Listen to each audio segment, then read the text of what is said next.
자, 안녕하세요. 오늘 이제 스파르타 세법 첫날이죠. 그래서 많은 분들 오셨는데, 이제 스파르타 수업 진행 방식을 좀 설명을 할게요. 그래서 기존에 일단 객관식반이랑 기본반을 끌고 오신 분들이 많고, 또 새로 오신 분들도 있어서, 이제 책 상태, 책이랑 뭐 이제 수업 방식 이런 걸 좀 자세히 말씀드려야 될 것 같아서 일단 말씀을 드리는 거예요. 그리고 질문이 요즘 많은 게 정오표가 언제 나오나요? 객관세법이 있는데 정오표는 이제 일주일 내로 아마 홈페이지에 게시가 될 거예요. 그래서 객관세법, 개정세법이 반영이 좀 안 돼 있었고 조금 오타 같은 게 좀 있었죠. 아주 미세하게. 그런 것들 반영하고 이제 개정세법으로 문제 바꿔서 책 형태로 똑같이 나오기 때문에 출판사에서 좀 시간이 필요하대요. 그래서 제가 자료는 저번 주에 넘겼는데 워낙 이 책 저 책 다 바꾸시느라고 시간이 필요하다고 하시더라고요. 그래서 일주일대로 홈페이지에 게시되니까 그거 반영해서 객관세법 문제 좀 고치시고 엔딩도 똑같아요. 엔딩도 그 페이지에 맞게 책 형태로 정오표가 나와요. 그래서 그렇게 좀 바꿔주세요. 그 다음 이제 수업은 어떤 식으로 나가냐면 이제 스파르타가 총 세법이 30시간이에요. 그래서 10번이에요. 3시간 10번. 일단 현실적으로 시간이 부족하죠. 그리고 지금 기본반 이런 걸 기대하시면 안 되고 마무리 특강 이런 걸로 취지를 잡으셔야 돼요. 그래서 일단 다 못한대요. 결론적으로 다 못한다. 그래서 중요한 거 위주로 일단 해요. 중요한 거 위주로.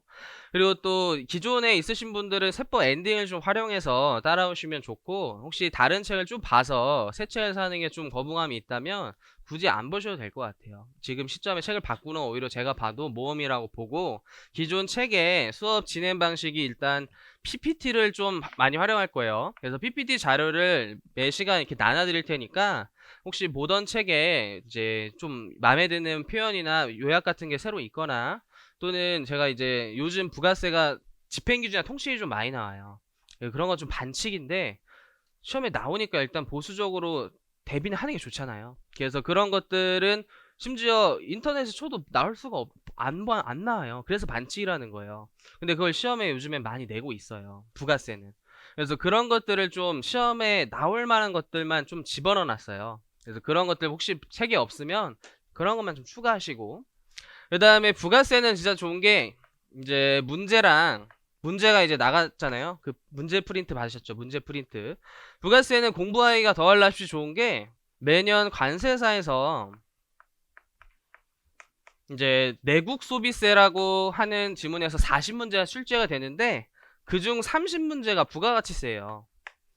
그래서 제가 기준으로는 기출문제가 일단 제일 좋아요. 기출문제가. 이게 학원 선생이 아무리 이제 열심히 만들어도 좋을 수 있지만 그 교수님들이 수업 목적으로 이렇게 보수적으로 아주 정묘하게, 그다음 교정팀도 엄청 꾸려서 만든 문제가 훨씬 좋고, 거기에 다 중요한 이슈들을 담겨서 출제하기 때문에 부가세는 이렇게 이제 대비를 할 거예요. 그래서 오늘 나눠드리면 33문제를 진도별로 짠 거예요. 진도별로. 그래서 부가세 총 100문제 드릴 거예요. 100문제 곱하기 3에서. 이게 관세사 최근 3개년 기출문제예요. 그래서 이것도 사실 업계 최초예요. 업계 최초. 관세사 문제를 이제 나눠서 풀어드리는 것도 굉장히 좀 트렌디한 구석이 있다라고 보시면 돼요. 트렌디 세법, 트렌디 세법. 그래서 그 전에 이제 좀 당부하고 싶은 말은, 이제 새로운 문제를 보는 게 또 마냥 좋지만은 않아요. 제 기준으로는. 왜냐면은 이제 관세사랑 우리 이제 시험이랑 포인트가 안 맞는 거 제가 뺐어요. 뺐음에도 불구하고 포인트가 좀 다를 수 있어요. 예를 들어 관세사는 계산형이 거의 출제되지 않아요. 출제가 된들 굉장히 쉽게 출제가 돼요. 근데 세무사회계사는 사실 이 세법 시장에서 가장 어려운 시험이에요. 그래서 계산형이 이 시험보다 더 어렵게 출제하는 시험은 없다고 보시면 돼요. 그래서 그런 거에 있어서는 다 커버 칠 수가 없단 말이에요. 그래서 그걸로 다 커버 칠 수 있는 게 아니라 일단 새로운 걸 통해서 내가 몰랐던 걸 좀 깨우치는 방안과, 또 이제 다른 시험에서 중요했던 게 이 시험에서도 또 똑같이 정답마저 똑같이 나오는 경우가 상당 부분 있단 말이에요. 그런 것들을 좀 트렌디하게 반영하기 위해서 푸는 거지, 또 막 새로운 걸 공부한다 이런 뭔가 생각 받으시면 스트레스예요 오히려. 그래서 이전에 혹시 이제 이게 안 돼 있다면 이걸 우선순위를 하셔야 돼요. 지금 스파르타 기간에 이걸 먼저 하셔야 돼요. 그래서 저희 학원이 장점인 게 객관식이 끝났죠. 다른 학원이 지금 객관식 한창 진행 중이란 말이에요. 근데 저희는 객관식을 끝내면서 기출 10개년치를 훑었단 말이에요. 훑은 게 아니라 꽤 많이 풀었어야 돼요. 그래서 그거를 더 흡수하시는 게 사실 더 우선순위 공부 방법이에요. 무전. 그래서 모든 공부에 기출로 시작해서 기출로 끝나야 된다 이런 통용된 말이 있어요. 저도 100% 공감하네요. 100%. 그래서 처음에 그래서 이제 다시 어떤 식으로 했었냐면 저희가 기본반 때 기출 3년치를 풀었어요. 일부러. 혹시 기억나실 분들은 계시겠지만 프린트로 진도별로 제가 3년치를 나와서 풀었어요. 그래서 이때는 뭐 파악하냐면 세법이 지금 무한대죠. 세법의 양은 파이란 말이에요. 끝이 없어요. 이걸 제한된 시간 안에 다 공부해서 할 수 있는 시험이 아니란 말이에요. 그래서 기출문제를 통해서 이게 시험에 나오는구나를 파악한 거예요. 눈치를 챈 거예요. 눈치를 챈 거. 이거를 기본반 때 한 거예요. 기본반 때. 아, 시험이 이렇게 나오고 이런 것들로 양을 좀 좁혀주는 나침반 역할을 했었어요. 그리고 나서 이제 객관식반에 이제 좀 이론을 두 번째 들으니까 들린단 말이에요. 좀 이론이 좀 들리면서 문제가 이제 조금씩 풀리는 느낌으로 접근을 했었어야 돼요. 그래서 이때는 10년치를 풀면서 이론과 문제를 스스로가 하나화되는 작업을 거쳤어야 돼요. 근데 이게 좀 덜 돼 있으면 이걸 우선순위로 하시는 거예요. 그래서 이론을 문제화시키고 문제를 보면 이론이 떠올리게끔 하는 게 객관식의 제가 보기엔 그 목표예요. 목표. 그게 이제 시험에 합격하는 방법이다라고 보시면 돼요. 그래서 지금 기출문제 너무 많이 풀어서 정답이 다 보여요 이렇게 말씀하시는 분이 있는데 그거는 일단 좀 잘못된 거예요. 공부 방법이 좀 잘못된 거예요. 기출문제만으로도 굉장히 양이 많게 느껴져야 돼요. 10년치가. 그건 기출문제를 정답만 맞추게 정답에 이끌게끔만 문제를 풀었다는 반증이에요. 정답만 보인다는 거. 기출문제 정답을 저 밑에 이번에 해설에 단 것도 그런 취지의 일환이에요. 그걸 문제는 푼다는 생각보다는 공부를 한다 그냥 이론서로 생각하셔야 돼요. 객관식 문제집 이론서 이건 이론서 하나의 이론서. 그래서 문제집을 보고서도 입체적으로 이 지문과 OX 이 옆에 있는 책에 있던 내용 그다음 계산 문제를 통해서는 요게 바뀌어서 나오고 이런 것들이 스스로 입체적으로 파악하려고 노력을 굉장히 많이 하셔야 돼요. 시험은 그렇게 나오니까요.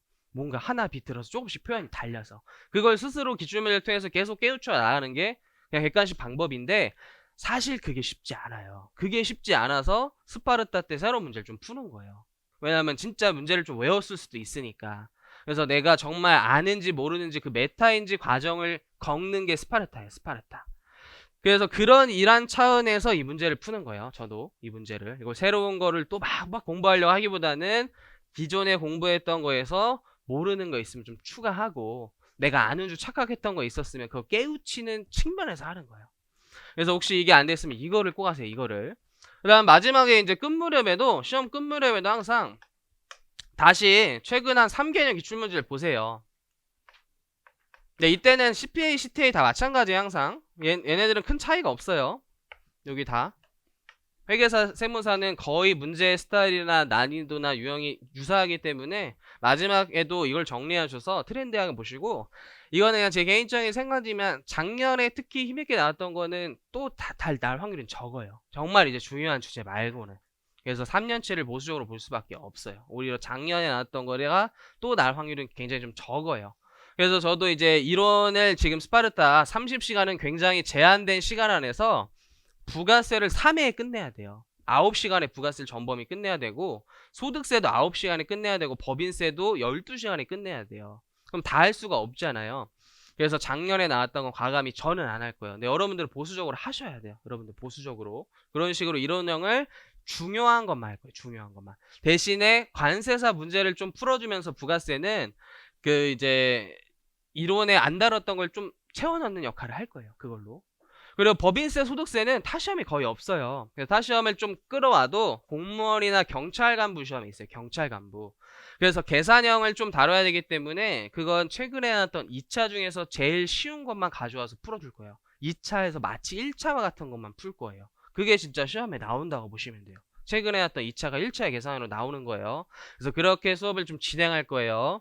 그래서 엔딩이 꼭 없어도 괜찮으니까 너무 부담 갖지 마시고 본 책으로 보시되 PPT를 좀 활용해서 보시고 문제지를 좀 활용할 것이다. 문제지를 할 것이다. 그렇게 제한된 시간을 이제 효율성을 굉장히 높이는 방안으로 갈 거예요. 그래서 엔딩 혹시 가지고 계신 분들은 바로 곧바로 6페이지로 가보세요. 6페이지. 부가세 납세 의무자로 바로 갈 거예요. 뭐 이제 특징 이런 거 볼 시간이 없어요. 그래서 총칙이라는 총 주제에서 객관세법 앞에 나와 있는 분류표인데 시험에 어떻게 나와 있는지 이런 거 좀 목차 잘 보시는 게 항상 좋아요. 그래서 일반은 증자 그냥 부가세의 이론적인 내용인데 거의 안 나온다 보시면 돼요. 그리고 납세 의무자는 간혹 나오는데 이제 꽤 중요하죠. 납세 의무자는. 왜냐하면 다른 지문에도 많이 껴서 나오기 때문에 꼭 기억하셔야 되는 과세 요건이고, 납세지 간혹 뜨는데 이게 19년 기출 문제예요. 참고로. 그래서 생략할 것이고, 사업자 등록 항상 좀 중요한데 얘도 뭔가 단독 문제로 출제하기보다는 지문에 껴서 나오는 경우가 많고, 아마 1장에서는 그냥 총칙이라는 주제로 출제는 가장 많다. 보니까 총칙은 이렇게 과세기간 1번, 납세의무자 2번, 납세지 3번 이렇게 총합적으로 나오는 게 총칙이에요. 그렇게 나오는 거라 좀 파악하고, 상대적으로 총칙에서 나왔을 땐 무조건 맞춘다는 생각으로 꼼꼼히 공부하시는 주제예요. 말 문제로만 출제가 된다. 꼼꼼히 보셔야 된다. 근데 저는 납세 의무자랑 여기 이제 총칙에 관한 거, 뭐 주사업장 총괄 납부, 사업자 등록 이런 거 좀 중요한 것만 좀 다룰 거예요. 그래서 제일 일단 중요한 부가세의 큰 틀 보시면 항상 공부할 때 크게 보시고 시작하시라는 측면에서 좀 다시 한번 이 과세 요건을 끌고 왔어요. 매 시간마다 정리하는 거기 때문에 다시 복습자에서 보시면, 그러니까 목적이 시험에 나오진 않지만 목적 한번 읽어볼게요. 왜냐면 부가세는 과세 요건이랑 절차를 규정한대요. 법에서 목적이 과세 요건이랑 절차를 규정한대요. 과세 요건이 중요하다는 거죠. 이건 반드시 법에서 지칭해야 돼요. 시행령이나 규칙도 아니고 법에 적어놔야 돼요. 법에. 그 과세 요건이 여기죠. 과세 대상, 납세 의무자, 과표 세율, 이 네 가지가 과세 요건이에요. 그래서 항상 뭔가 크게 목차를 잡는 훈련을 하시고, 그리고 절차는 신고납부 절차죠. 신고납부 절차. 근데 그거와 딸려서 항상 공급 시기를 부가세에서 힘있게 다루셔야 돼요. 이 공급 시기에는 세금 계산서 반드시 끊어야 되고, 어느 과세기간에 신고해야 되는지를 결정하는 시기예요. 그래서 굉장히 중요하단 말이에요. 그래서 공급 시기까지 이렇게 6가지를 공부하는 게 결국 부가세다라고 보시면 돼요. 그래서 그걸 규정하고 있고, 이러한 좋은 목적으로 이제 부가세를 과세한다 한 줄 써 있어요. 그래서 이 요건 보시면 과세 대상은 이제 소비세이기 때문에 재화, 용역, 소비에 대해서 과세를 하는데, 간접세 논리에 따라서 사업자가 납세 의무자죠. 그래서 과세 대상도 재화의 소비라고 써져 있지 않고 재화의 공급, 용역의 공급이란 단어를 쓰고 있어요. 그리고 소비지구 과세원칙 구현하기 위해서 재화의 수입에 대해서만 과세하고 용역의 수입은 포착 안 돼서 대리납부 등으로 통해서, 납세 절차 파트에 나오죠. 대리납부 등을 통해서 최대한 과세 형평을 유지하고자 해요. 그래서 과세 대상 이렇게 3가지로 출발하시는 거예요. 그럼 이게 2장에서 배우는 내용이죠. 2장 제목이 과세 거래잖아요. 부가세 특징 과세 거래. 거기서 재화의 정의도 배우고 공급의 정의도 배우고 용역의 정의야 용역의 공급도 배운단 말이에요. 그리고 재화의 간주 공급도 힘있게 다룬단 말이에요. 거기서 뭔가 이렇게 목차가 쭈쭈쭈쭈 흐트러져서 내려가야 돼요. 이 큰 틀에서. 그래서 이 3가지를 일단 잡은 거예요. 그 다음에 재화의 수입도 있고, 납세 의무자는 재화나 용역의 공급은 사업자가 지지만 재화의 수입은 사업자 여부에 관계없이 그냥 소비자나 사업자나 다 수입하는 자가 모두 납세 의무가 있어요. 그래서 과표는 공급가의 합계액을 의미하는데, 수입시는 관세 가세가에 출발해서 관세 등등등이 붙죠. 개소세 등등등이 붙고, 세율은 10%가 원칙이지만 수출하는 재화 등은 영세율 적용해서 3장에서 보여요. 영세율. 그리고 10%의 문제점이 이제 역진성을 초래하죠. 그래서 면세제도 있잖아요. 그래서 영세율 면세 같이 배우는 거예요. 3장에서. 그리고 공급 시기도 아까도 말씀드렸죠. 중요하고, 인도 1등, 수입은 수입신고 수리일이고, 이제 절차는 예정 확정 신고, 수입시는 세관장에 신고 납부한다로 큰 틀을 잡고 뭔가 세부 목차로 갈 거예요. 그래서 결국 모든 책들이 이런 식으로 써져 있죠. 총칙에서 납세 의무자 배우고, 과세 대상에서 2장에서 과세 대상 공급 시기 아마 배우고, 여기 영세율이랑 면세가 3장이에요 보통. 그리고 과표가 4장이죠. 그리고 5장이 보통 뭐가 있냐면 세금 계산서 배워요. 세금 계산서. 왜냐하면 부가세는 소득에 대해서 과세하는 것이 아니라 소비에 대해서 과세하고, 다단계 거래세로 전단계 세액공제법 채택해서 이제 매출세액과 매입세액 차이 과세하잖아요. 그때 세금 계산서에 증명된 매입세액을 빼줘야 되기 때문에 별도로 뭔가 지칭해서 이때 챕터 5와 챕터 6을 배우고, 그리고 좀 원래 조문에는 별도로 챕터 7이라고 적혀있지 않고 과표랑 매입세액에 각각 그냥 규정돼 있어요. 근데 이게 정리하기가 어려워서 따로 이제 규정하고 있는 게 겸용사업자죠. 과세와 면세 같이 하는 사업자는 좀 복잡하잖아요. 과세 문제가. 그래서 보통 수험책은 얘를 별도로 분류하고 있어요. 챕터 7을. 그래서 얘가 가장 부가세에서 까다롭죠. 그 다음 챕터 8이 보통 납세 절차예요. 이제 앞에서 계산하는 거 배웠으니까 그럼 세금 신고 납부 이제 어떻게 하는지 배우고, 마지막에 정말 이제 최종 소비자 지위나 다름없는 간이가세자 별도로 배우는 게 부가세예요. 부가세. 그래서 항상 크게 뭔가 지표나 지도를 잡고 자세히 이제 가는 훈련으로 공부를 하셔야 돼요. 그래서 이렇게 큰 틀을 잡고 좀 수업을 볼게요. 그리고 이제 중요한 납세 의무자 볼게요. 각 법의 납세 의무자는 과세 요건이기 때문에 굉장히 중요해요. 그래서 이거 PPT 좀 활용하시면서 아니면 화면 보시면서 따라오시면 좋을 것 같아요. 그래서 납세 의무자 부가세에서는 다음 중 어느 하나 해당하는 자인데, 여기부터 중요하네요. 개인, 법인일 경우 없는 사단, 재단, 그 밖의 단체는 모두 납부할 의무가 있대요. 그래서 부가세는 가로에도 보듯이 국가, 지자체, 조합을 포함해서 모두 인격의 구분 없이 납세 의무가 있는 거예요. 그냥 모두 납세 의무가 있다요. 왜냐면 간접세니까. 이제 세금을 이제 부담하는 자는 소비자지만 징수하는 자는 이제 사업자 등 거래에 껴있는 자들이기 때문에 굳이 영리 목적도 불문하고 국가 등도 다 제외시킬 이유가 전혀 없는 거예요. 그래서 다 납세 의무가 있고, 그 다음에 사업자나 재화를 수입하는 자를 지칭하고 있는데, 이제 과세 대상에 따라서 재화의 공급이나 용해의 공급이 사업자고 재화의 수입이 재화를 수입하는 자예요. 특히 요 국가, 지자체 포함한다. 특히 시험에 잘 나오죠. 왜냐하면 법인세에서는 비과세 법인이잖아요. 법인세에서는 비과세 법인이라도 꼭 비교해서 공부하세요. 법인세는 소득세예요. 소득세. 국가가 징수해서 국가한테 내는 개념 자체가 있기가 어려운 거예요.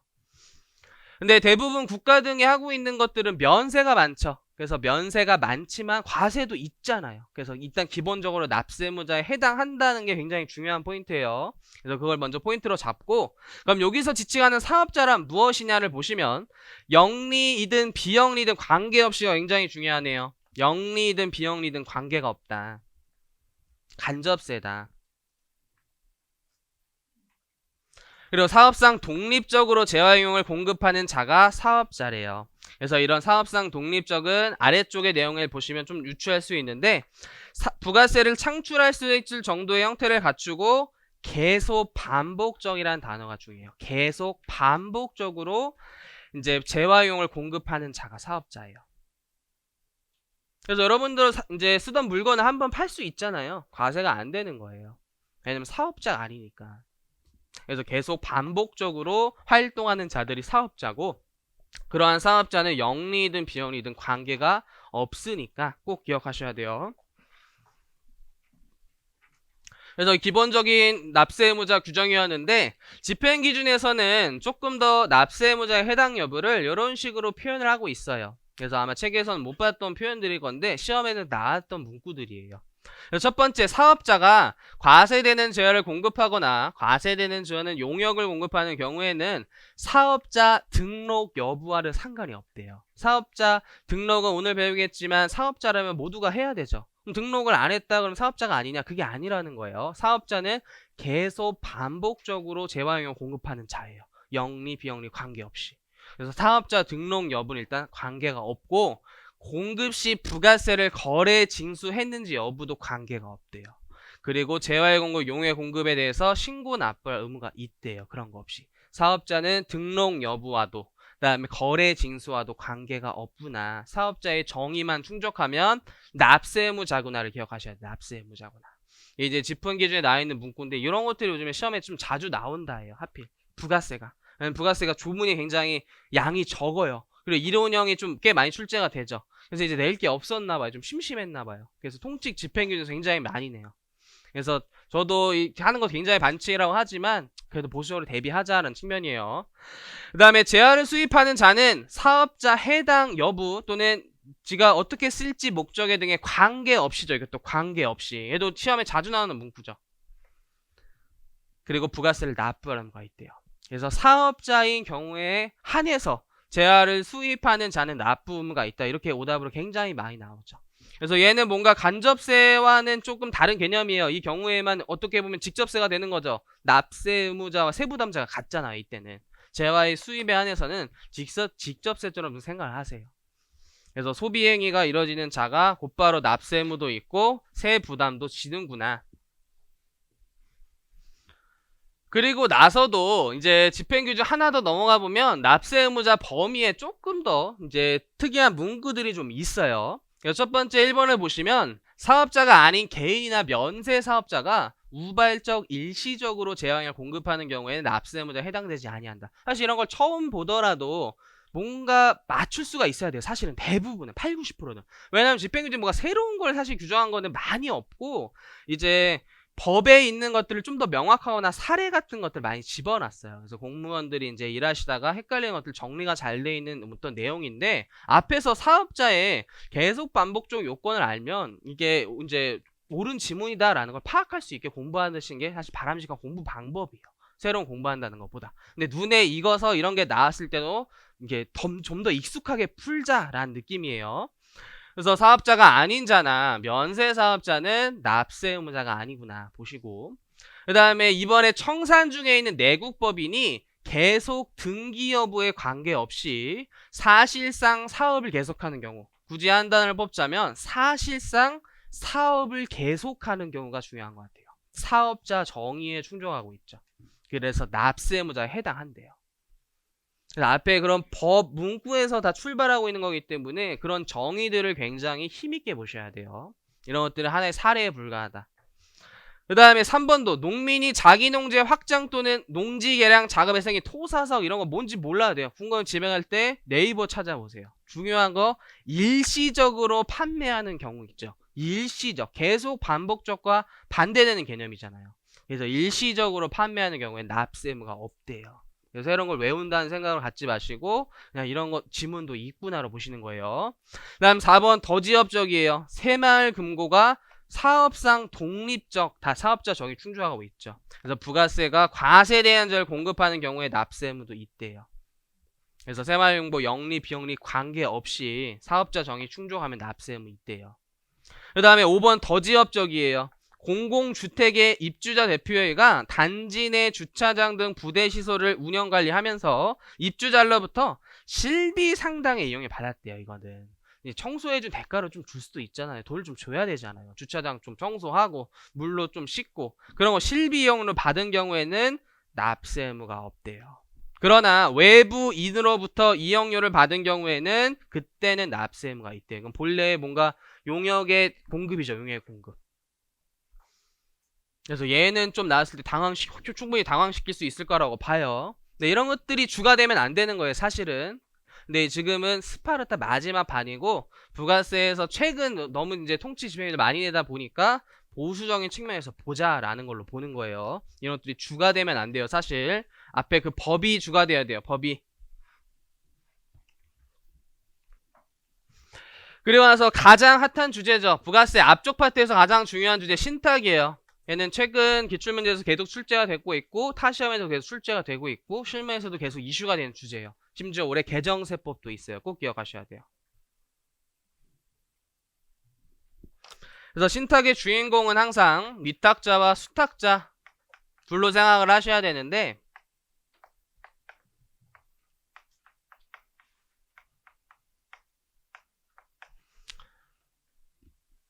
이제 위탁자가 갖고 있던 부동산 같은 걸 수탁자한테 관리 운영 처분을 하기 위해서 이제 부탁을 한 거죠. 믿음에 의해서 맡긴 거예요. 그게 신탁이에요. 신탁. 그럼 이제 수탁자 신탁회사죠. 신탁회사에는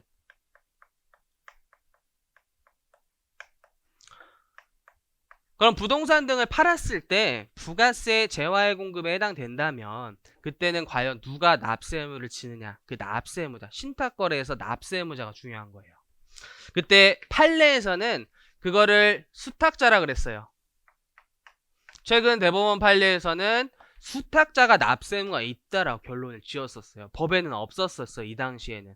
왜냐하면 부가세는 거래세다. 수탁자가 제3자와 거래를 한 것이다. 이 둘 간의 거래에 있는 거래 당사자가 납세 의무가 있다라고 판례가 나와서 이제 과세관청이 법을 만든 거예요. 법은 뭐라고 만들었냐면 위탁자가 본래 원칙적으로 납세 의무가 있는 것이다 라고 했어요. 그래서 그 이유를 좀 살펴보면 아무래도 징수 편의상 과세관청 입장에선 위탁자를 지칭하기 좋다예요. 왜냐면 이 수탁자의 거래가 수탁자 주머니로 갈 수도 있고 위탁자 주머니로 갈 수도 있잖아요. 수탁자 주머니로 만약에 갔어요. 근데 위탁자가 이제 수탁자를 그리고 수탁자를 납세무로 지칭했어요. 수탁자를 납세무로 지칭했어요. 만약에. 근데 만약에 돈이 위탁자로 곧바로 꽂혀요. 근데 납세무자 수탁자죠.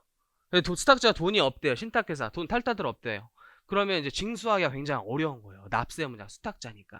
그럼 똑같이 이번에 위탁자래요. 근데 위탁자 재산을 탈탈 털어도 만약에 돈이 없는 거예요. 그래서 같이 만든 게 바로 뒤에서 배울 신탁 관련 수탁자의 물적 납세무라는 걸 같이 신설했어요. 그래서 과세관청은 징수편의상 본래의 납세무자, 좀 더 실질과세 원칙에 부합하는 위탁자를 일단 원칙적으로 납세를 치는 거예요. 위탁자를. 그래서 판례와 반대되는 태도이기 때문에 시험에 많이 나올 거예요. 그래서 원칙은 무조건 위탁자. 그래서 조문 한번 볼게요. 신탁재산을 이제 수탁자 명의로 매매를 한대요. 왜냐하면 요 신탁 거래에서는 소유권 이전 등기가 일어날 거예요. 위탁자 명의였던 게 수탁자 명의로 바뀌어요. 그래서 수탁자 명의로 매매하지만 위탁자가 직접 재화를 공급한 것으로 본대요. 위탁자가 직접 재화를 공급한 것으로 본다. 그래서 위탁자가 납세무가 있다라는 표현이에요. 이게 첫 번째 중요한 포인트예요. 위탁자, 원칙은 위탁자. 위탁자가 많이 안 냈다? 물적 납세무라는 거 바로 연결지어서 배울 거예요. 근데 예외가 있어요. 일단 여기에 예외가 있어요. 일단 예외만 보면 결론은 수탁자겠죠. 위탁자, 수탁자. 뭐 제3자가 될 수는 없잖아요. 그래서 수탁자인데 다음 중 어느 하나에 해당하는 경우엔 수탁자가 재화를 공급한 것으로 본대요. 수탁자가. 이 하나가 더 추가된 거예요. 우리 개정세법이. 2번이 개정세법이죠. 참고로. 그래서 사실 거래세에 따지면 수탁자로 하는 게 맞아요. 그래서 이런 예외 사항이 앞으로도 더 늘어날 것 같다라는 관망이에요. 지금 현지에서는. 그래서 1번은 수탁자가 위탁자의 채무이행을 담보할 목적으로 부동산 신탁계약을 체결한 경우로서 채무이행을 위하여 신탁재산을 처분하는 경우라고 적혀있어요. 얘는 원래 있던 규정이죠. 그래서 이번에는 뭔가 부동산을 담보해서 맡겼는데 위탁자가 안 갚아서 수탁자가 팔면 이미 재산도 넘어갔고 위탁자한테 돈이 돌아가는 게 굉장히 위험하단 말이에요. 그래서 수탁자한테 납세물을 진다라고 배웠었어요. 그 다음에 이거는 뭐냐면 도정법이나 뭐 빈집법 법 이름은 전혀 외울 필요가 없고 저런 도시개발법에 따라서 위탁자가 엄청 많은 거예요. 그리고 여기가 신탁회사가 전 재개발하는 사업이었던 거예요. 그걸 위탁자로 납세물을 지칭했을 때 오히려 훨씬 복잡한 거예요. 세금에서 끊고 이런 문제가. 그래서 수탁사 너가 한 큐업에 한 큐로 처리해라 라는 규정으로 신설된 게 요건 거예요. 도정법이나 어떤 법률에 따른 지정개발자로서 재개발 사업 등 정도로 보세요. 재개발 사업 등을 시행하는 과정에서 신탁재산을 처분하는 경우에도 수탁자가 재화를 공급한 것으로 봐요. 그래서 이 두 가지는 수탁자가 재화를 공급한 것으로 보고 그 외에는 다 위탁자예요. 현행세법은 이 외엔 다 위탁자예요. 그래서 납세의무자 파트에서 나올 확률이 꽤 있으니까 꼭 보셔야 되는 주제다. 근데 신탁이 또 왜 또 까다롭게 출제하냐면 재화의 공급에서 아닌 사유로도 출제가 돼요. 재화의 공급은 반드시 계약상 법률상 인도 양도가 일어나야 되죠. 근데 요 신탁계약에서 소유권 이전도 이렇게 일어나잖아요. 근데 이거 실질적인 소유권 이전이 아니기 때문에 공급 아닌 것으로 규정이 돼 있죠.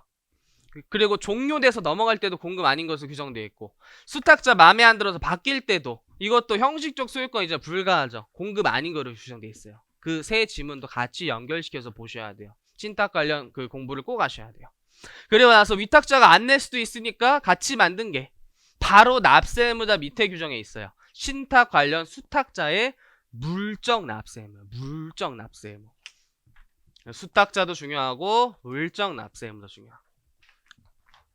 그래서 취지 조그맣게 써져 있는데 신탁재산과 관련된 부가가치세의 일시를 방지하기 위한 규정이다. 위탁자가 안 낼 걸 대비해서 신탁 재산으로 납세의무를 지게 하는 게 물적 납세의무예요. 물건으로 납세의무를 지는 게 물적 납세의무예요.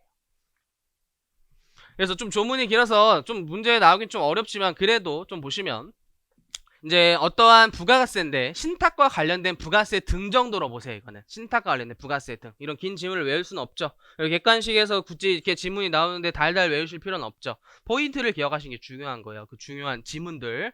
신탁 관련 부가세 등을 체납한 납세 의무자에게, 이 체납한 납세 의무자 누구죠? 위탁자에 지금 수탁자예요. 본래 납세 의무자는 위탁자겠죠. 그래서 위탁자가 세금을 안 내고 있대요. 신탁 재산과 관련된 부가세를. 아마 이런 거래는 어떤 사유가 발생할 수 있냐면 위탁자가 부동산을 넘겼는데 수탁자가 부동산 임대업을 하는 거예요. 그럼 부동산 안 팔았죠. 임대하고 있단 말이에요. 그 임대업도 부동산 과세 영역이란 말이에요. 위탁자가 그걸 안 낸대요. 그냥 배째라 한대요. 지금 돈 털어봤더니 15,000원밖에 없대요. 돈이 한 푼도 없대요. 근데 이 부동산 임대 영역 부동산이 있잖아요. 그래서 그때는 신탁재산이 있는 경우로서 체납한 납세의무자의 신탁재산이 있는 경우로서 그 위탁자의 다른 재산에 대해서 체납처분에도 징수야금에 미치지 못할 때에는, 그러니까 위탁자 재산 다 털어도 없다면, 이게 보충성이라는 표현이죠. 나중에 국기법에서 표현은 보충적 납세의무. 이게 보충적. 일단 위탁자한테 돈이 있으면 물적 납세의무는 없는 거예요. 위탁 재산 다 털어도 없을 때만 있는 거예요. 그때에는 신탁 재산으로서 그게 물적 납세의무죠. 신탁 재산으로서 물적 납세의무.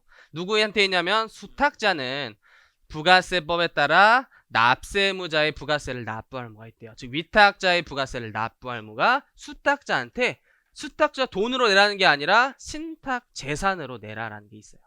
신탁자의 물적 납세의무라는 제도예요.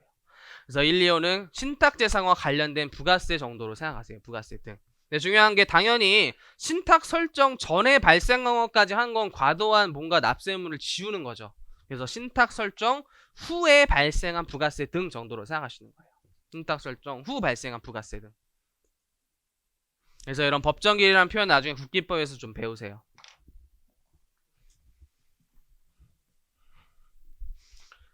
그래서 오늘 목표는 3장까지인데 조금 더, 그래서 세법은 한 30분씩 더 늦게 끝날 수도 있어요. 마음가짐을 미리 좀 이렇게 사회 통념삼 얘기하는 거예요. 기분이 나쁠 수가 있죠. 5시인데 왜 안 끝나? 짜증나 죽겠네. 나 약속 잡았는데. 애초에 6시로 잡으세요. 5시 반에 끝나면 오 빨리 끝났다. 오 신난다. 30분 일찍 끝났네. 룰루랄라 이렇게 생각하시는 거예요. 그래서 혹시 엔딩 내용 체크하시면은 6페이지 내용 좀 본 것이고 7페이지 내용 이렇게 본 건데, 사실 이 납세의무자 규정은 공급 특례 파트에 나 있어요. 공급. 그래서 어디로 잠깐 가보시냐면 26페이지 가보세요. 26페이지. 26페이지에 신탁 재산 여기 나 있죠. 요거 지금 배운 거예요. 26페이지 신탁 재산. 납세의무자랑 같이 떠올리면서 보세요. 이거랑 거의 좀 유사하게 나오는 게 위탁 판매예요. 위탁 판매. 위탁 판매도 원칙은 위탁자한테 있어요. 근데 위탁자를 알 수 없는 경우에는 수탁자한테 있죠. 그냥 각각을 공급을 한다. 이 규정도 이제 같이 공부하실 거고. 그래서 요거를 좀 체크한 것이고. 그 다음 다시 책 앞으로 좀 오시면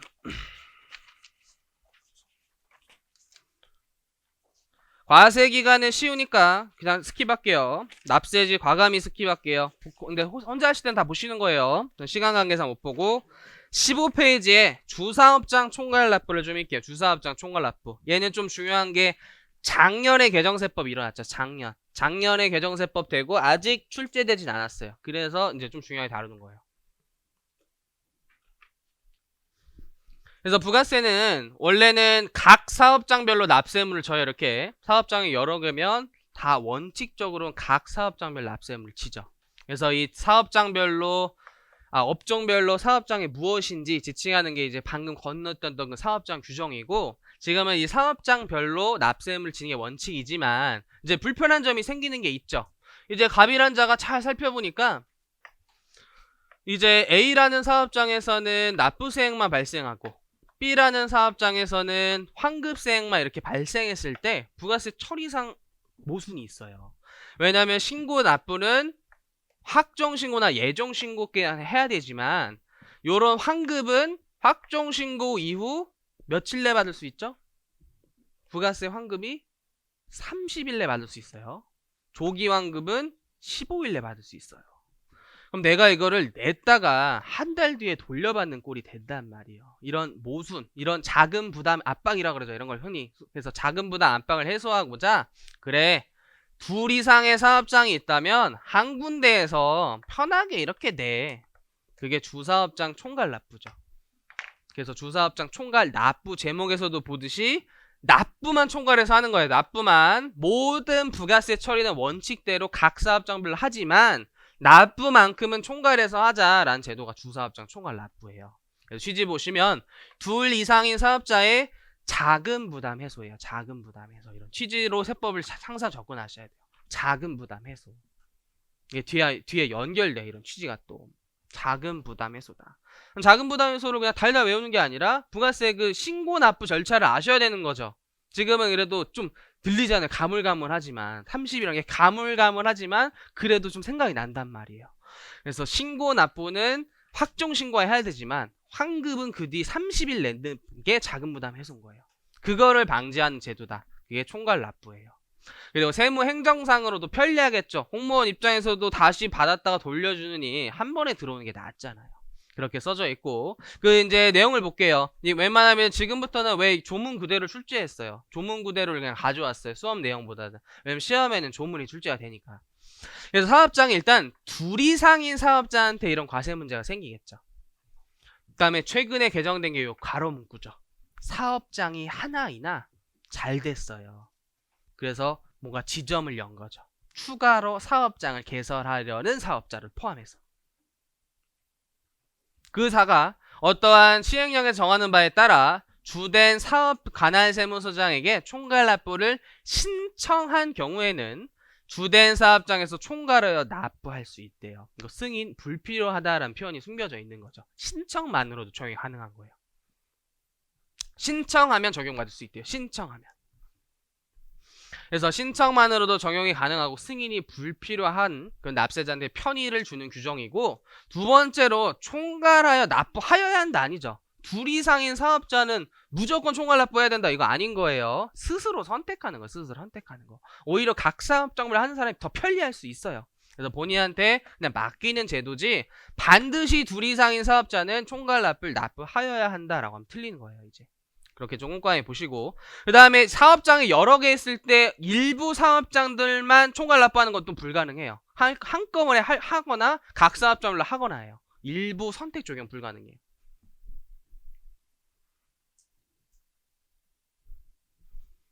그 다음 이번 규정은 그 주된 사업장 선택은 법인이면 본점이고 개인이면 주사무소, 아무래도 그 본거지 짱에서 하지만 이제 납부 같은 경우는 이제 법인은 지점에서도 많이 발생할 수 있으니까 편의상 지점을 또 주된 사업장을 할 수 있어요. 근데 사업자 단위과세제는 다르죠. 사업자 단위과세제는 모든 의무를 다 해야 되기 때문에 무조건 본점만 되는 거예요. 이건 당연히 이건 지점이 안 돼요. 사업자랑 비교하셔야 돼요. 걔랑 항상 비교해서 공부하자. 그럼 얘를 언제까지 신청해야 되냐면, 이게 이제 신청과 관한 규정인데 1번 1항 보시면 주사업장 총괄 납부가 되고 싶대요. 그때는 납부하려는 과세기간 개시 20일 전에 신청서를 관할 세무서장에게 제출해야 하는데 인터넷으로 가능하고, 그럼 과세기간 개시 20일이라는 건 그림으로 표현하면 약간 이런 느낌이죠.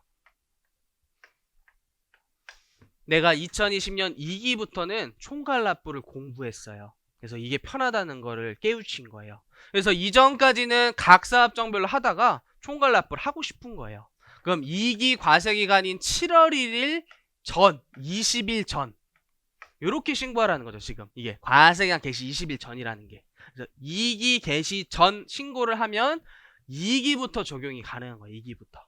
그럼 여기에 사실 안 보여 있는 느낌이 뭐냐면, 저 주사업장 총괄 납부 사업자가 되려는 자는 애초부터 사업장이 여러 개인 자예요. 근데 각 사업장별로 그동안 해왔던 거예요. 그런 게 숨겨져 있는 상황인 거예요. 여러 개 사업장이 있고 각 사업장별로 계속 하던 자가 이번에 주사업장 총괄 납부로 새로 되고 싶으면으로 시작하는 거예요. 그때는 2기 개시 20일 전에 신청을 하면 이제 2기부터 바뀐다라는 거예요. 근데 이제 이번은 다른 규정이니까 항이 달리 돼 있죠. 다음 중 어느 한에 대한 사업자가 주사업장 총괄 납부를 하고 싶으면 다음에 구분에 따른 기한까지 신청서를 세무서장에 제출하래요. 그래서 1항은 신규 사업자예요. 신규 사업자. 새로 사업장을 하고 싶어요. 근데 사업장이 이 사람은 애초에 여러 개인 사업장이에요. 애초에 돈이 많았나 봐요. 자본이. 그래서 이 사람은 사업자 등록을 먼저 해야 돼요. 사업자 등록을.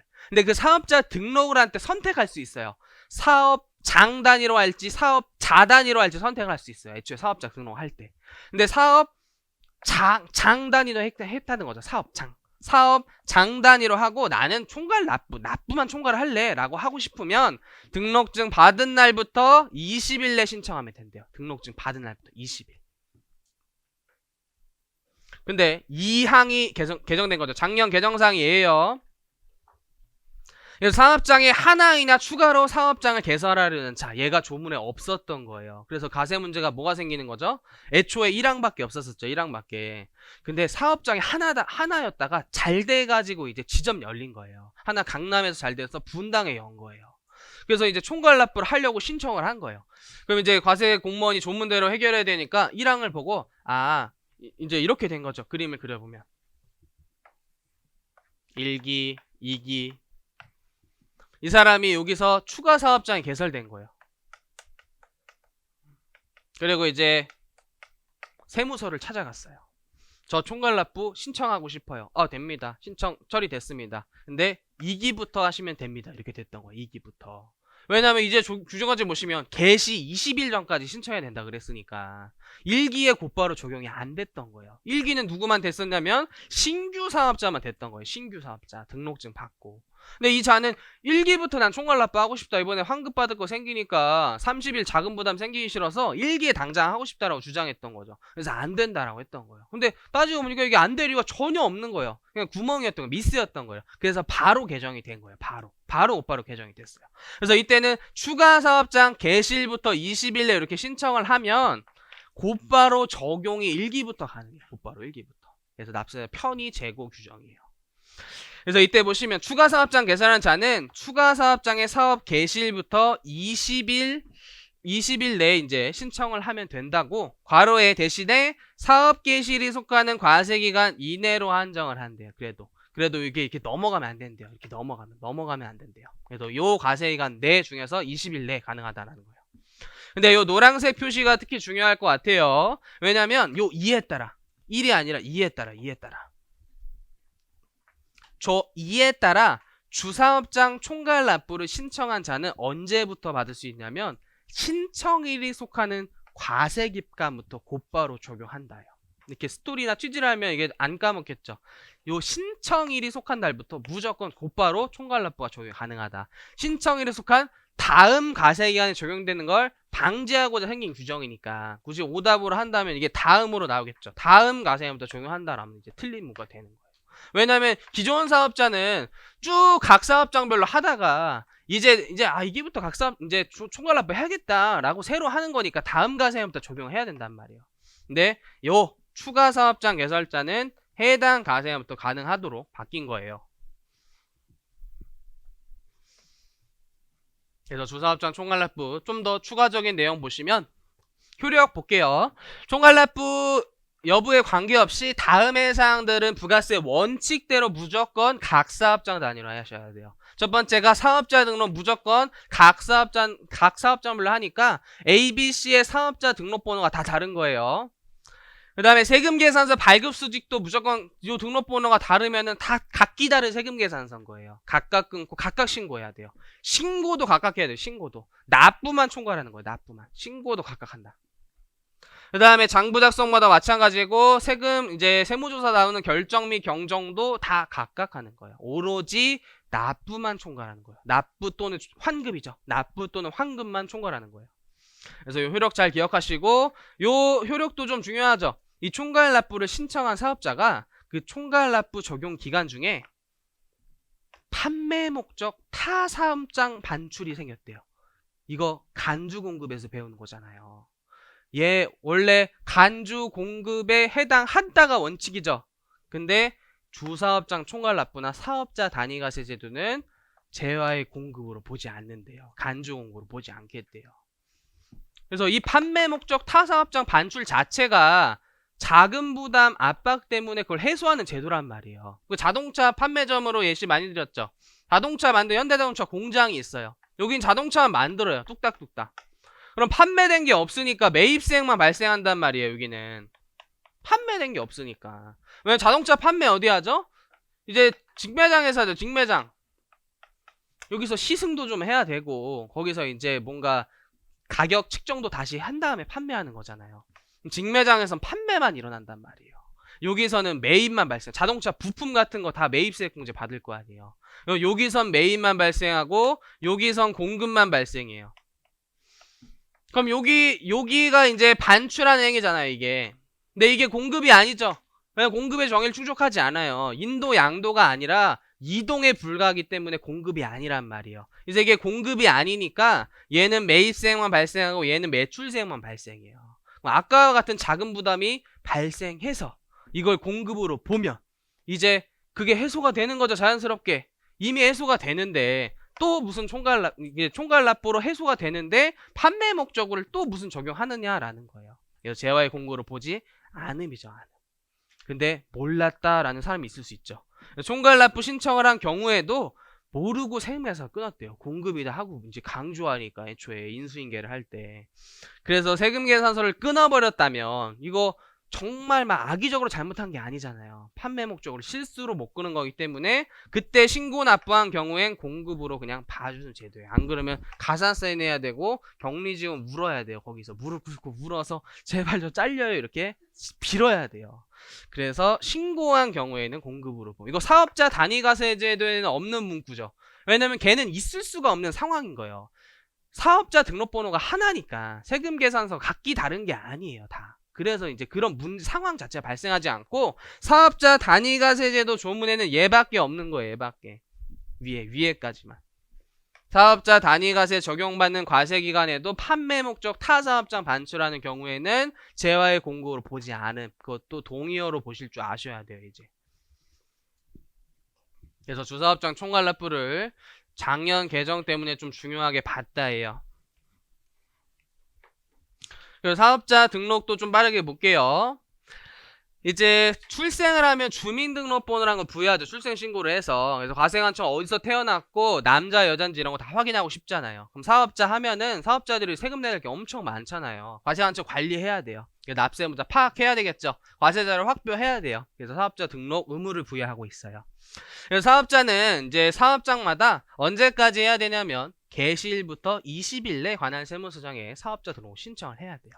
근데 면세사업자 같은 경우에 부가세 납세의무자가 아니잖아요. 사업자 등록할 필요가 없어요. 대신에 연결되는 건 뭐가 있죠? 소득세 법인세에서 해야 돼요. 소득세 법인세에서 대신에. 그럼 부가세에서 사업자 등록을 했으면 그럼 소득세 법인세에서 안 해도 되는 거예요. 그 소득세 법인세 납세 절차 파트에서 배운단 말이에요. 그게 유기적으로 연결해서 하나 그것까지 공부하는 그런 효과를 좀 누리세요. 그럼 또 응용해보면 겸용사업자 어떻게 되죠? 겸용사업자 납세의무자죠. 과세도 하잖아요. 과세 면세 같이 하는 거잖아요. 겸용사업자 당연히 사업자 등록해야죠. 부가세에 따른 사업자 등록 원칙적으로 해야죠. 근데 한 가지 예외상 다만 신규로 사업을 시작한 자 신규 사업자는 개시일 전 아직 사업이 개시도 안 했는데 사업자 등록을 신청할 수 있는 예외상이 하나 있죠. 취지를 보시면 신규 사업자는 사업을 아직 시작 안 했는데 사업이 갑자기 무슨 요술 램프도 아니고 뭐 책상이나 뭐 이런 것들이 다 구비돼야 돼. 음식점을 하려고 그래도 뭐 이제 조리대도 있어야 되고 튀김기계도 있어야 되고 계산대도 있어야 되잖아요. 그거 다 매입세 공제 받아야 되잖아요. 그래서 개시 전이라도 사업자 등록해서 매입세 공제 준비 기간에 발생한 매입세 공제 받을 수 있게끔 하는 특례예요. 얘 때문에 과세 기간도 변경돼요. 과세 기간이 이때는 사업자 등록 신청일로 바뀌죠. 과세 기간에서 그거랑 같이 연결시켜서 보셔야 돼요. 그 과세 기간까지도 변경이 되는 특례예요. 근데 얘도 최근에 시험에 나온 포인트여서 그냥 참고 목적으로 좀 이제 말씀드린 거고. 근데 이 항 보시면 사업자는 사업자 등록 신청을 관할 세무서장이 다른 세무서장에도 할 수 있어요. 이건 국기법에도 나와 있는데 납세자 과세관청에 신청하는 거 있죠. 다른 세무서장 해도 돼요. 근데 과세관청이 납세자한테 결정 경정하는 거 있죠. 그런 건 반드시 관할 세무서장 해야 돼요. 그건 모든 법 규정이 다 그래요. 그래서 그거랑 그냥 똑같이 생각을 하세요. 그래서 이 경우 다른 세무사에 했더라도 관할 세무사에 한 것으로 간주할게 라는 규정이고, 이제 3번이 사업자 단위 과세제도예요. 그래서 1항에도 불구하고 사업장이 이번엔 둘이래요. 둘 이상인 사업자. 그리고 얘도 이제 가로 문구에 문구 추가된 거죠. 사업장이 하나이나 추가로 사업장을 개설하는 자를 포함한다. 이때는 사업자 단위로 사업자 본점 주사무소 관할 세무서장에게 사업자 등록을 신청할 수 있대요. 사업자 단위로 애초에 신청을 할 수 있기 때문에 얘는 뭔가 사업자 단위에서는 사업자 등록증을 받은 날부터 20일 내 신청한다는 규정이 없는 거예요. 그건 주사업장 총괄납부에 없는 거예요. 주사업장 총괄납부는 사업자 등록 신청하고 등록증 받으면 20일 내 총괄납부를 신청할 수 있는 거예요. 신규 사업자일 때. 그거랑 이제 같이 기억해서 좀 보시고. 근데 사업자 등록을 안 했으면 이제 탈탈 털리죠. 그것들 좀 책 규정으로 좀 볼게요.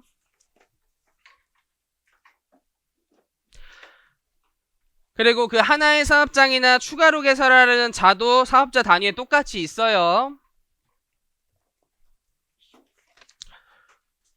그 다음에 18페이지 잠깐 보시면, 혹시 몰라서 단순 규정들이어서 다 그런데, 이제 등록 신청했으면 발급기한이 원래 신청일로부터 3일 내 발급이잖아요. 3일 내 발급. 이제 올해 7월 1일부터 시험 볼 때는 개정이 안 되는데 개정 안으로 올라와 있어요. 2일로 바뀌어요. 참고로 2일로. 근데 시험 볼 때까지는 3일이에요. 왜냐면 7월 1일부터 시행한다고 다 있어요.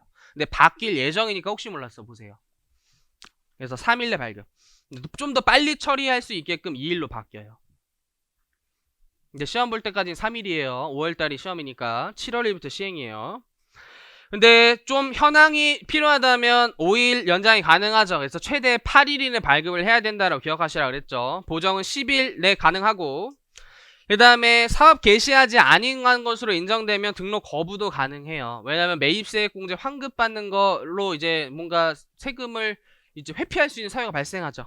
그런 거 방지하는 제도고, 그 다음에 등록 정정도 단순 사유는 지체 없이 되고 조금 더 복잡한 사유는 3일 내 재발급이죠. 그래서 단순 사유 2개만 기억하시라 그랬잖아. 상호 변경이나 도메인 변경 같은 경우는 즉시 변경되고 나머지는 3일 내 변경된다. 왜냐면 사유가 엄청 많아요. 그 다음에 등록 말수도 한 줄 정도만 좀 보시고, 미등록 시 제재가 특히 중요하죠. 사업자 등록 반드시 해야 되는 의무사항이에요. 앞에 사업자단이랑 주사업장이랑 차이가 있단 말이에요. 그래서 미등록하면 제일 큰 제재가 매입세액 불공제죠. 사업 망해야 돼요. 10%가 불공제 되니까. 그래서 등록 전 매입세액은 불공제 되지만 그래도 기회 부여하고 있어요. 다만 공급 시기와 속하는 과세가 끝난 후 20일 이내 등록 신청한다면 그 등록 신청일부터 공급 시기와 속하는 기산일까지 모든 기간 내 매입세액 공제가 허용하도록 되어 있죠. 그래서 늦게까지라도 꼭 사업자로 신청해라 라는 마지막 맥스 기한이에요. 그럼 1기 같은 경우에는 7월 20일까지 신청하라 그랬죠. 2기 같은 경우엔 다음해 1월 20일이 되는 거예요. 그렇게 구체적인 날짜를 집어넣어야지 사례형으로 나왔을 때 맞출 수 있어요. 단순히 그냥 끝난 후 20일 이러면 잘 기억이 안 난단 말이에요. 1기면 7월 20일까지 신청하면 1월 1일까지에 발생한 매입세액을 다 공제 가능하고, 2기는 다음에 1월 22일까지 신청하면 7월 1일까지 발생한 매입세액이 다 공제가 가능하구나. 과세기간 기산일이에요. 기산일. 그리고 가산세도 있어요. 미등록 가산세. 전일까지의 공급가액의 1% 가산세 두드려 맞죠. 그래서 관련 문제 한번 좀 볼게요. 오늘 스파르타 나눠준 문제지 한번 보세요.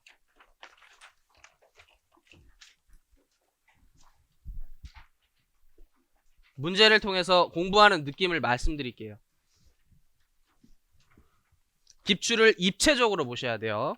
얘는 참고로 관세사 3개년 기출문제예요. 그래서 1번 보시면 부가세법상 사업자의 납세 의무에 관한 설명을 옳지 않은 것은 이에요. 1번에, 그리고 괄호 같은 것도 잘 보시면 재와 용역 공급 모두 과세래요. 1번에 위탁 매매 또는 대리인에 의한 매매를 할 때는 수탁자 또는 대리인에게 부가세 납세 의무가 있대요. 괄호에는 위탁자 또는 본인을 알 수 없는 경우는 제외한대요. 알 수 있다는 거죠. 그때는 위탁자한테 있죠. 위탁자. 본래의 납세의무자 실질과세 원칙 부합하는 위탁자한테 납세의무가 있어요. 1번이 바로 틀렸어요. 보통 1번이 나오면 좀 뭐 하면 하고 이제 2번 넘어가는 게 있는데 굉장히 의심을 하셔야 돼요. 틀린 거면 확실히. 왜냐면 보기는 골고루 있다. 항상 기출문제 보기는 골고루 있다. 항상 4, 5번으로 느낌을 포인트 많이 맞춘 경향이 있지만 1번도 골고루 있는 거예요. 그래서 위탁자 본인을 알 수 없다면 그때는 위탁자, 수탁자, 수탁자 제3자 각각 공급이죠. 네, 위탁자를 알 수 있는 경우에는 지금 요 느낌을 보고 있어요. 공급 시기는 여기에요. 수탁자가 판매한 때.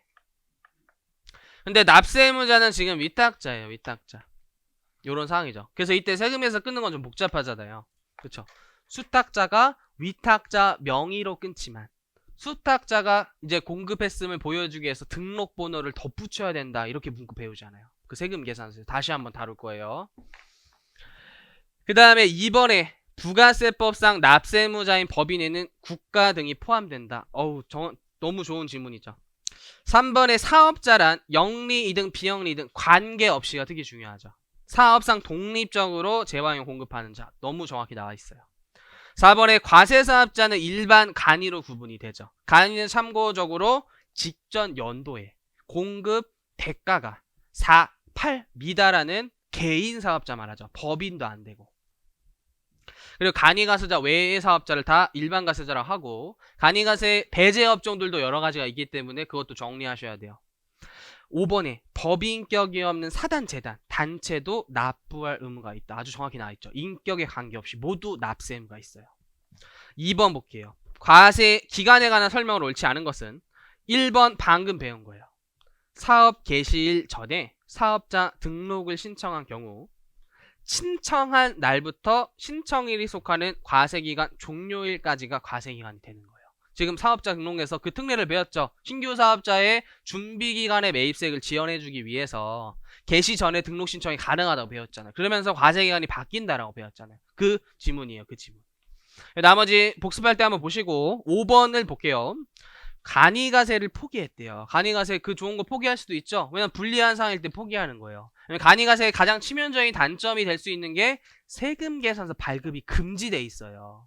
거래 상대방들이 거래 안 하려고 할 수 있단 말이에요. 간이가세 스스로 포기할 수 있어요. 자율적 의사에 따라. 그래서 포기해서 일반 가세자라고 됐대요. 간이가세자의 과세기간은 포기 신고일이 속한 달의 1일부터 과세기간 종료일까지로 한다. 엉망진창으로 그냥 틀렸죠. 문구가. 어떻게 돼야 되냐면 만약에 이 사람이 5월달부터 일반 가세자를 받고 싶으면 요 4월 31일까지 포기 신고를 하면 되죠. 적용받으라는 전달 마지막 날이라고 조문엔 적혀있죠. 그럼 여기까지가 간이가세자의 과세기간이 되고 5월 1일부터 1기 종료일이 일반 가세자 기간이 되죠. 그림으로써 이해하시고.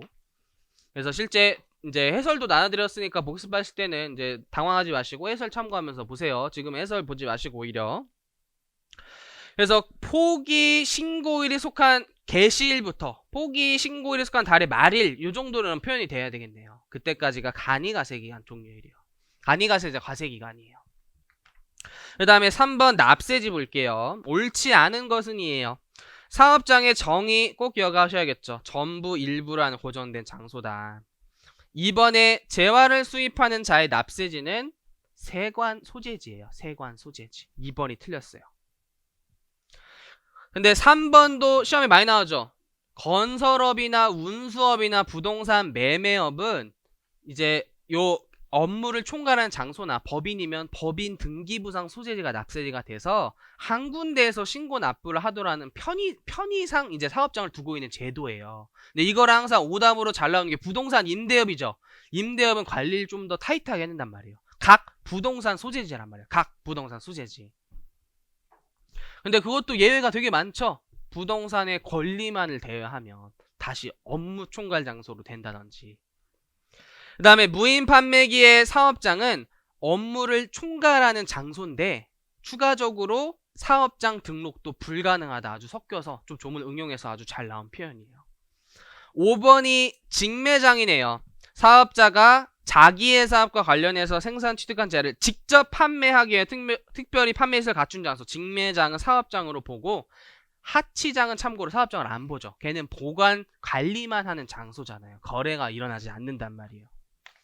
납세지는 쉬우니까 4번, 5번도 한 번씩 보시고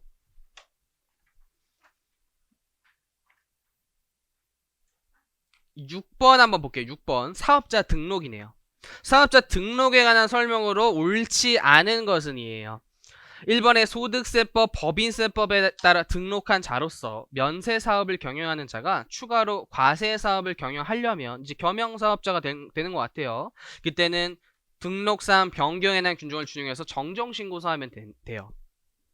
2번에 다른 세무서장에게 사업자 등록 신청할 수 있는 편의 제고고, 3번에 개시일 전에 사업자 등록 신청을 받은 관할 세무서장이 신청자가 사업을 사실상 시작하지 아니할 것으로 인정되면 거부를 할 수 있어요. 이거 매입세 받고 튈 수도 있잖아요. 사업자가 등록조차에 따라 등록하지 않은 경우에는 조사에 등록할 수도 있고, 5번이 틀렸는데 이제 대표자 변경으로 사업자로부터 정정신고를 받으면 당일까지 정정해서 재발급이 아니라 이때 3일이에요. 3일. 이제 단순 변경 두 가지만 기억하라 그랬죠. 그게 상호 변경, 인터넷 도메인 변경 두 가지예요. 단순 또 변경 들어가서 변경 맞지 이렇게 틀리시면 안 되는 거예요.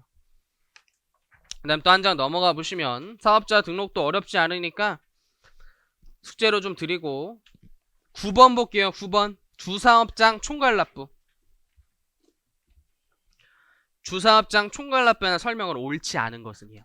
1번에 사업장이 둘 이상인 사업자가 관할 세무서에 총괄납부 신청하면 납부할 세액을 주된 사업장에서 총괄하여 납부할 수 있다. 그냥 서론으로 시작하고 있어요. 2번에 총괄납부 사업자가 이동이 빈번하다면 아무래도 관리하기가 좀 어려울 거예요. 그래서 이때는 총괄납부를 적용 제외할 수 있는 사유에 해당돼요. 총괄납부는 적용 제외하는 경우도 있어요. 그 다음에 3번 신규 사업자네요. 신규 사업자. 이번에 주사업장 총괄납부를 하고 싶어요. 일단 사업자 등록을 해야겠죠. 등록증 받았어요. 총괄납부하고 싶으면 등록증 받은 날부터 20일 내 이제 신청서를 제출하면 돼요. 4번에 총괄납부를 적용하지 않게 되거나 포기한 경우에는 포기할 수도 있죠. 다시 각 사업장으로 돌아갈 수도 있어요. 그때도 당연히 승인은 불필요하고, 그때 주된 사업장 관할 세무서는 지체 없이 그 내용을 왜 사업장에 통지해야 돼. 단순 절차 규정 이런 걸로 웬만하면 틀리게끔 출제가 되지 않으니까 처음 봤다라도 당하지 마세요. 5번에 납부를 포기한 경우에는 포기한 날에 속하는 과세기간부터 각 사업장에서 납부해야 된다가 아니라 다음 과세기간이요. 포기 신고일이 속한 다음 과세기간. 이것도 과세기간 20일 전까지 신청해야 되기 때문에 다음 과세기간부터 각 사업장에서 납부를 해야 돼요. 그 다음 10번도 좀 볼게요. 이번엔 사업자 단위 과세 제도예요. 옳지 않은 것은 물어봤어요. 1번에 사업장이 둘 이상인 사업자는 사업자 단위로 본점 등에서 등록을 신청할 수 있대요. 서론으로 시작하고 있어요. 괄호 문구도 좀 보시고. 이번엔 사업장 단위로 했었어요. 근데 사업자 단위로 변경을 하고 싶대요. 20일 전까지 신청하시면 돼요. 주사업장 총괄납부랑 똑같죠. 규정 20일 전까지 신청하시면 돼요. 3번 개정된 규정을 바로 출제했어요. 하나인 사업자가 추가로 사업장을 개설하면서 추가 사업장의 사업 개시를 속하는 과세 기간부터 곧바로 사업자 단위 과세를 적용받고 싶대요. 그때는 추가 사업장의 개시일부터 20일 내 신청을 하시면 돼요. 3번이 작년에 신설된 내용이에요. 굉장히 뜨끈한 문제죠. 이거는 세무사회계사 기출문제에서 본 적이 없는 지문이어질 거예요. 안 나왔으니까. 4번에 사업자가 사업자 단위 과세사업자 적용받는 과세기간에 자기 사업과 관련하여 생산 또는 취득한 재화를 판매 목적으로 타 사업장 반출하는 것은 재화의 공고로 보지 않는다. 이것도 굉장히 좋은 지문이죠. 그래서 판매 목적 타 사업장의 원칙은 공급 의제지만 사업자 단위나 주사업장 총괄 납부는 이미 그 문제를 해결하고 있는 자들이에요. 굳이 공급으로 받을 필요가 없단 말이에요. 근데 주사업장 총괄 납부는 한 가지 더 기억해서 실수로 사용해서 끊으면 공급으로 다시 봐요. 5번 안 봐도 틀렸겠죠.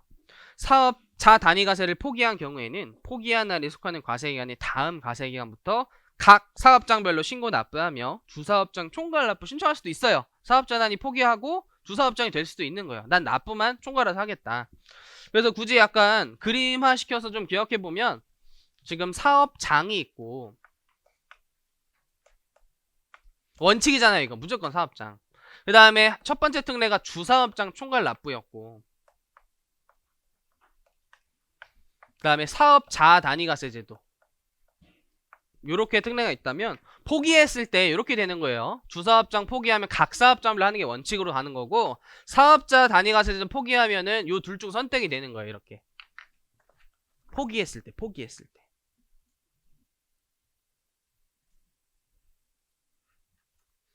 그래서 9번에 5번 10번에 5번 다 포기에 관한 규정이어서 같이 묶어서 정리한 거예요.